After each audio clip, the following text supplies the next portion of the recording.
Canva, Adobe softwares, ඊට පස්සේ Spotify, Netflix, Gemini, ChatGPT වගේ මේ softwares පාවිච්චි කරන ඔයාට මේ ජූලි 1 වෙනිදා ඉඳන් 118ක ටැක්ස් එකක් ගෙවන්න වෙනවා කියලා දැනවත්ද?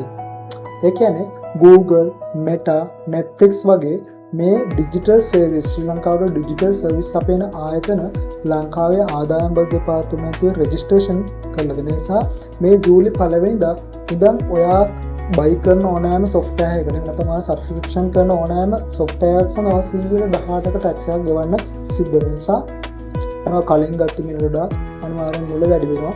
ඒක 118ක් සහ ලංකාවේ තව බැංකු charges එක්ක යම්කිසි ප්‍රමාණයකින් මේ මිල වැඩි වීම සිද්ධ වෙන්න පුළුවන්. ඉතින් මේ වගේ තත්ත්වයක් තුළ ලංකාවේ ඩිජිටල් entrepreneurship කියන්නේ online platform හරහා බිහි වෙලා තියෙන ව්‍යවසායකයන්ට ව්‍යාපාරිකයන්ට මේක යම්කිසි ආකාරයක බලපෑමක් වෙන්න පුළුවන්.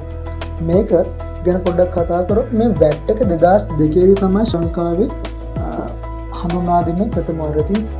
මේ කාලෙත් මේ GST නැත්නම් DST කියන්නේ Digital Service Tax කියන එක 2002 ඉඳන් ලංකාවේ තිබුණත් නමුත් මේක ක්‍රියාත්මක වුණේ නැහැ.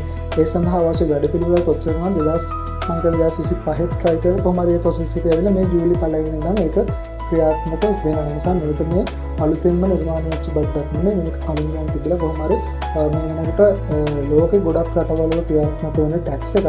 නිසා මේකට අනිවාර්යයෙන්ම මේ software use කරන social media පාවිච්චි කරන හැමෝටම නැත්නම් social media Facebook boost එකක් ගන්න ඔයාලට මේ tax එක include වෙනවා. ඒ නිසා මේක යම්කිසි ආකාරයකින් අපේ තරුණ ප්‍රජාවට යම්කිසි ආකාරයක බලපෑමක් වෙන්න පුළුවන් තමන්ගේ බිස්නස් එක කරගෙන යද්දී. විතරක් නෙමෙයි ඔයා දන්නවා තව බදු ප්‍රතිසංස්කරණයක් තියෙනවා මේ ජූලි 1 වෙනිදා ඉඳන් කරන. ඒ තමයි මේ වෙනකොට ලංකාවේ දේශීය ආදායම් දෙපාර්තමේන්තුවේ රෙජිස්ට්‍රේෂන් වෙලා ආදායම් බදු ගෙවන සීමාව තිබුණේ සාමාන්‍ය වර්ෂයකට මිලියන 60ක වගේ ඉන්කම් එකක් ගන්න පුද්ගලයෙක්ට හරි ආයතනයකට හරි. ඒ කියන්නේ දවසකට රුපියල් ලක්ෂ 2කට වඩා වැඩි ඉන්කම් එකක් වගේ ගන්න තමයි අනිවාර්යයෙන්ම රුපියල් මිලියන 60 කියලා අදහස් කරන්නේ. ඉතින් මේ නව ප්‍රතිසංස්කරණයට අනුව වර්ෂයකට රුපියල් මිලියන 36කට වඩා වැඩි.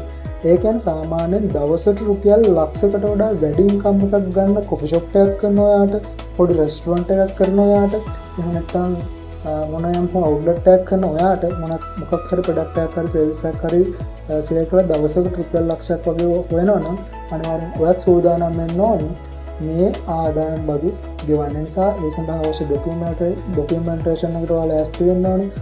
යම්කිසි ගණකාධිකාර නැත්නම් ගිණුම් කරන සම්බන්ධ ගයිඩ් එකක් ගන්න කෙනෙක් එක්ක ඔයා ජොයින් වෙලා මේ කටයුතු කරගෙන යන්න සිද්ධ වෙනවා.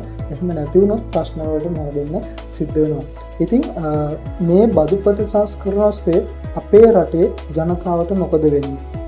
මේ වගේ බදු ප්‍රතිසංස්කරණ තුළින් ලංකාව කියන්නේ ඇත්තටම සංවර්ධනයේ වෙමින් පවතින රටක් නෙතාම. එතකොට අපේ රටේ ඒක පුද්ගල ආදායම ඉතාම අඩු මට්ටමක තියෙනවා. ඉතින් අපි වගේ රටක මිනිස්සුන්ට මේ එන ඒක පුද්ගල ආදායම අඩු නිසා අපිට දරන්න වෙලා දැනටමත් මිනිස්සුගේ ආදායමට වඩා වියදම වැඩි. ඒ නිසා මේ ටැක්ස් නිසා තවත් මිනිස්සුන්ගේ වියදම් වැඩි වෙනවා. කියන්නේ කොහොමත් මේ ටැක්ස් නිසා භාණ්ඩ සේවා මිල ඉස්සරහදී තවත් වැඩි වෙයි. එතකොට වියදම වැඩි වීම තුළ මිනිස්සුන්ගේ යම්කිසි අපහසුතාවයන්ට ඉස්සරහට මුහුණ දෙන්න සිද්ධ වෙනවා.